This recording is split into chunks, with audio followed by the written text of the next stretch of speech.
I'm going to take over for reading because this is actually, I think, much more painful to read than I originally expected. Yeah, it really is.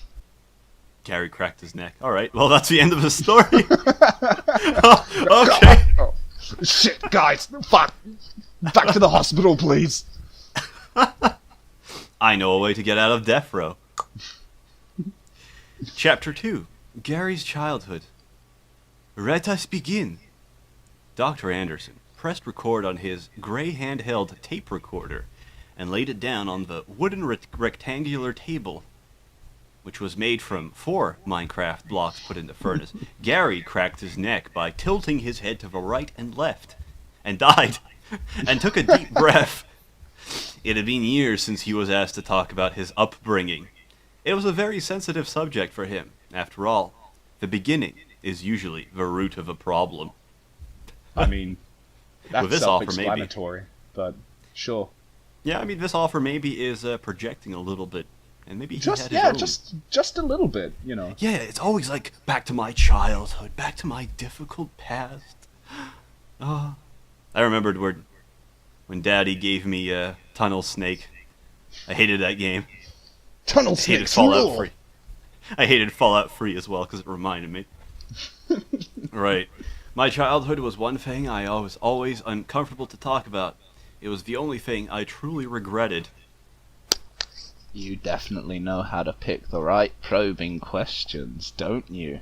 Gary I said, thought- seductively. Yeah. What the fuck are these words? I thought you were game. Don't tell me taking trip down memory lane is big problem for you. Ask away, but I'm not going to tell you a watered-down version of the truth. Shut the fuck up. Do you know Just the talk. Do you know the true meaning of dysfunctional after I'm done telling you about my life? No, Gary, you don't understand. My life is shit. I know, I saw it in your eyes, but trust me, my life's pretty fucking bad. But this is his monologue. He's not even telling this as script. He just thinking this. I was the runt of 4 other brothers, so I was always thinking of ways to solve everyday problems. I can remember taking apart VCRs, lawnmowers, and computers, which, as we know, are practically all the same things.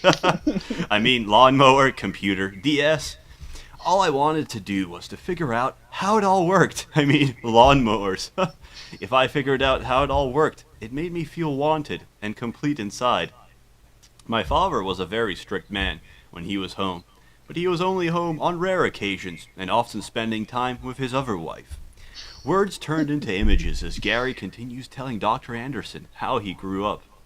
We go back to a time when Gary was still learning the basic ways of the world. 3-year-old Gary sits in the living room and starts playing with his Legos possessive. In other words, his Lego is one Lego block. Singular. 4x6, purple, chewed off. The house was a small 3-bedroom house. 7 people managed to somewhat coexist in the hell that they lived in. I just want to remind you here that he had access to lawnmowers, VCRs, computers, Lego. Talk about relative poverty, am I right? 3-bedroomed house. Oh, it was such hell, man. It was squalor, I tell you, on my Did DS. he have to live on less than $1.75? Morrison, let's not talk about less races, alright? Okay, continue. I saw in my head with my one Lego block. I might have had no clue as to what I was building, but I kept at it. I was driven back, then, to make something out of nothing. I started making stuff from my feces and stones. I made a golem, and then my father threw me out of the house. My father would come home, hit my wife, hit my mom, and go back out again until I'd wake up and see him passed out on the couch. In the small 2-bedroom house in Montebello, California, a drunk speeds through the streets at 2 a.m. in the morning. All 5 young boys are sleeping, but Gary wakes up abruptly from the loud disturbance.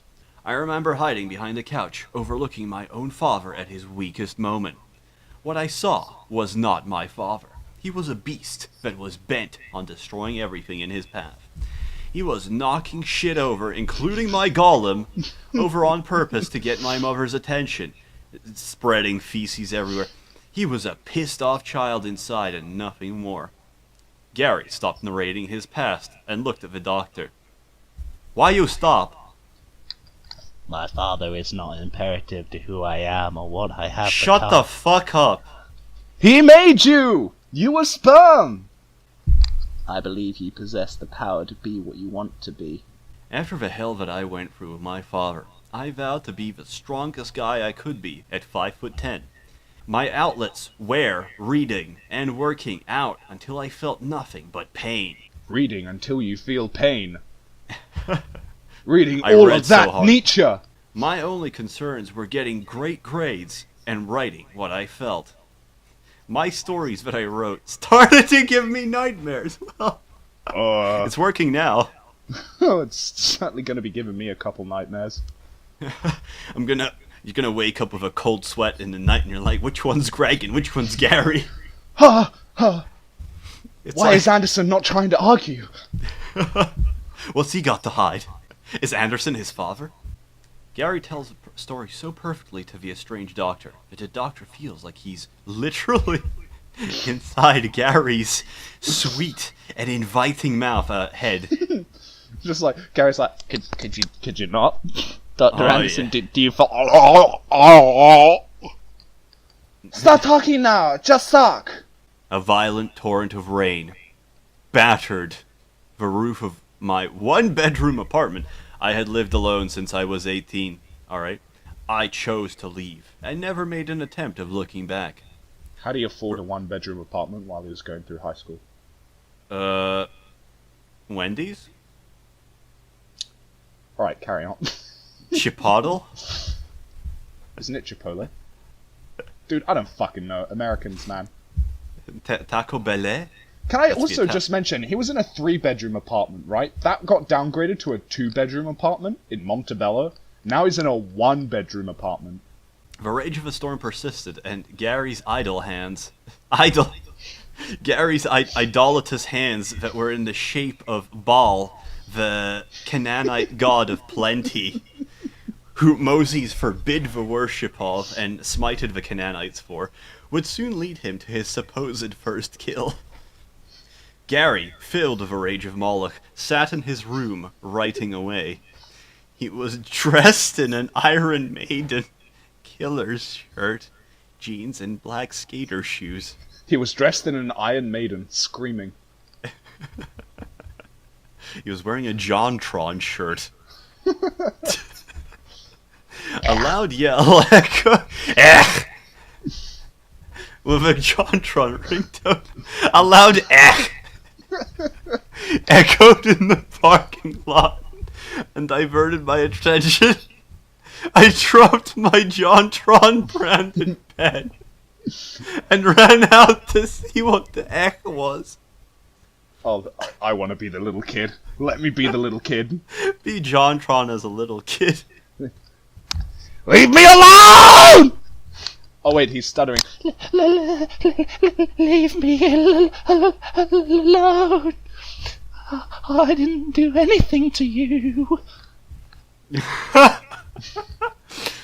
the middle of the apartment parking lot was a mob of kids my age, bullying a mentally challenged kid. Sounds like my kind of crowd. Hey, Downey. Hey, extra chromosome. What are you studying, bucko? I'm gonna become a nurse. What about you, you fucking vegetable? 6 tall Aryan kids with top-tier genetics, dressed in all black. Everyone's fucking dressed in black. No color in this world. It's all monochrome.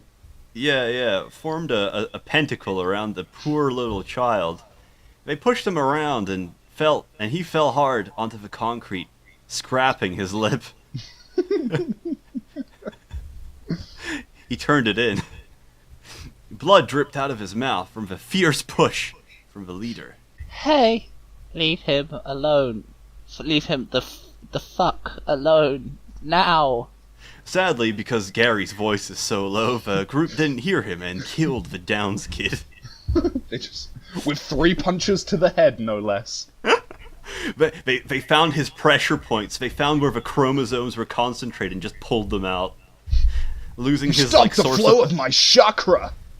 He lost the source of his chromosomes, Morrison, and he just deflated like a down spirit. Okay, let's go. What we don't know, what we actually haven't known, is we've been reading Naruto OC the whole way through.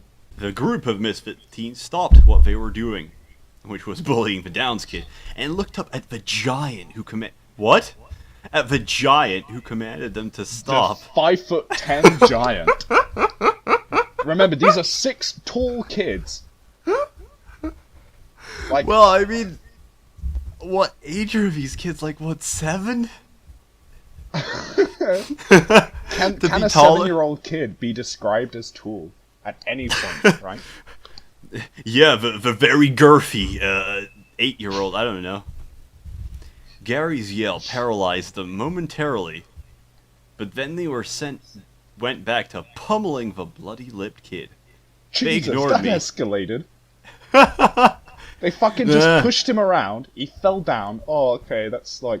that. Obviously, that is bullying. No, somebody tells them to fucking stop, and they go, alright, let's escalate this shit. Let's fucking beat the shit out of him now. Like, they're like, I was gonna leave him alone anyway, because I just wanted to tease him, but now because an authority figure is telling me to stop, they ignored me, so I had to go down on them. I had to go down there.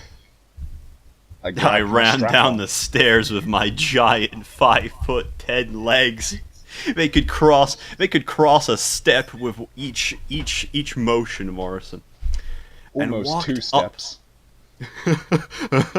They were baby steps.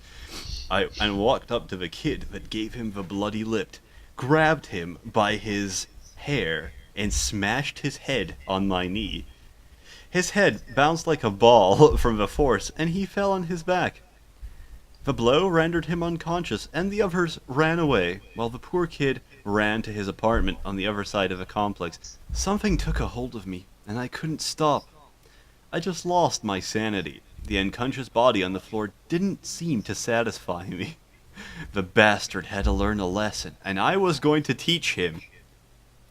Luckily, the storm was apparently louder than the commotion as I quickly picked up his body and carried him up to my apartment. I placed him down on my living room coffee table and walked to the kitchen. I picked up the largest kitchen knife, which was a butter knife, for my 5'10" body, and stood in front of a punk that laid upon my glass table. The thoughts that ran through Gary's head were all about severing the bully's body parts. There was nothing positive circling around. He's like thinking of mutilation in Seinfeld. As he stood in silence, while the theme song played in the background. Ba-doom, boom, boom, Dun, boom. dun, dun. As he stood in silence, he turned on his stereo and blasted Metallica's 4 Horsemen. Music was the only real friend I had, and I relied on it when I needed to come up with an answer. But Hell, Gary, what about Thus Spoke Zarathustra? I have it on audiobook. Readings for fags. Hell, I listened to it all the time. It relaxed me and put me in a trance. The butter knife took control of my hand and started to lightly graze on the once intact flesh before me. Society will of course blame the music, or say that what I did was too extreme. But how's one responsible for what they can't control? Question is a paradox in itself. Really? Well, Is it? let's Well, let's there's look no at question. this. If you are truly out of control, it's still manslaughter. So, Yeah. your justification here is utterly bullshit. I didn't care. I was full of adrenaline and ready to inflict pain upon him. I pushed his big fat body down on the floor and began to Got out swing my Got out the KY jelly. and began to swing my fists, my ball sack fists. They were fistulas at this point from poor nutrition. Rapidly, as Gary's fists hit his father's face. Oh my god. His mother egged him on to keep going. Gary's mother, while watching the face fucking. Good. I hope he kills you. Okay. Yeah, and then they're having like a little pillow fight. It's like their anniversary. They're like, oh, stop it, Dad. You big boy, Daddy. Oh, stop it. But he smashes him to the fucking ground, and Mom does like a complete 180 because her fucking heroin just ran out. Yeah, kill him. Yeah, fucking get him. Get him. End I'll his sleep fucking with you life. after. Or You'll become the man of the house, Gary. Oh. I mean, Greg. Whatever happened to your father after that? I died from pancreatic cancer a few years after I moved out. He fucking punched him so hard, I gave him metastatic clusters. I fucking beat the shit out of him. I gave him tumors. I wrapped my fist with cigarette butts, but he was smoking, so I injected lung cancer into him. All right. Yeah, you could be Daddy. All right. I told you not to listen to this shit. I hate you. I wish you weren't my father. A plot twist, I'm not. I adopted you, son. I just adopted you for tax credits. Gary's answer wasn't what Dr. Anderson was expecting, because he doesn't expect somebody to go into a loop for the last, 10 pages, like his reboot cycle is just not working. Maybe the schizophrenic who is behind this story is just forgetting where he was. Morrison, he's forgetting his antipsychotics, and he's back to square one. Where did it all go wrong? Chapter 5, Love and Loss. Hey. Gary was a psychopath, and psychopaths are incapable of love. Okay, I'm gonna read all of this one, though. It was winter once again, and the two lovers walked around the beautiful college campus. Snow fell all around them as they held hands and glanced at each other every now and then. Gary held Lisa's books as they walked to class. Gary was wearing a black hoodie with jeans, while the girl of his dream was dressed in a white hoodie with jeans. Like yin and yang. He stopped by the hallway and pushed her up against the wall while he held her hands. His kisses were very passionate and full of force, and then he would slow down and bit her lip. She moaned in his ear as he continued to please her. He used his left hand to hold both of her skinny wrists as he choked her with his right hand. The choking was good, but he had to switch it up. He loved to pleasure her. His right hand slowly went down underneath her pants. His fingers ravaged her clit and vagina quickly. She was taken back as her moans echoed through the hallway. Okay, Morrison, you have to take the next part, because I can't have all of this to myself. That's not fair. It's page 59. Okay. Surprisingly. Yeah, I was reading.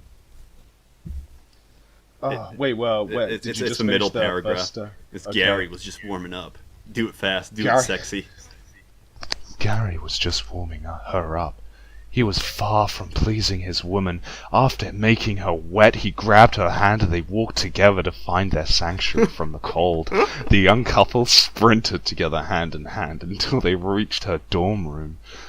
Once they reached the front of her dorm room, he continued his foreplay. Gary pinned her up against the front door of her room and kissed her like it was their last kiss. He fingered her once again as he slowly opened the door with her key. They didn't bother turning on the lights as they stumbled to the bedroom. He pushed her down on the bed like she wasn't even there. Her face lit up with anger, but at the same time, she wanted everything and anything that was about to be coming to her.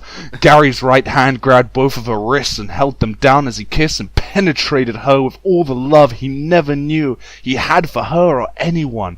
Audible moans filled the bedroom as Gary went faster and held her legs up. His big teeth grazed her collarbone as he bit and sucked her skin, leaving behind hickeys. Lisa's eyes rolled to the back of her head as she screamed, "Yes! Yes!"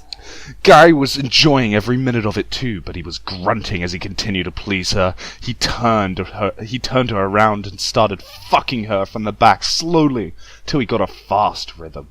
He held onto her hips as he slapped her ass with his right hand and sped up. His left hand got bored, so he reached over and choked her while he was continuing thrusting her hard. Her moaning got louder and louder as Gary made her come several times. Which wasn't included. It wasn't like even an event. Gary flipped her over again on her back. He leaned over and kissed her while looking into her eyes. Those 3 words uttered out of Lisa's mouth. 3 words that Gary had only ever heard of and seen in movies. I'm I thinking couldn't say it Arby's. back.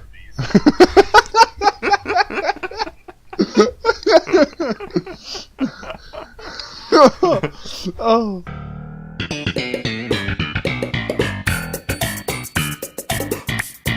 Joshua, I think you have a lot of talent, but I haven't seen it, and I think your efforts are misplaced.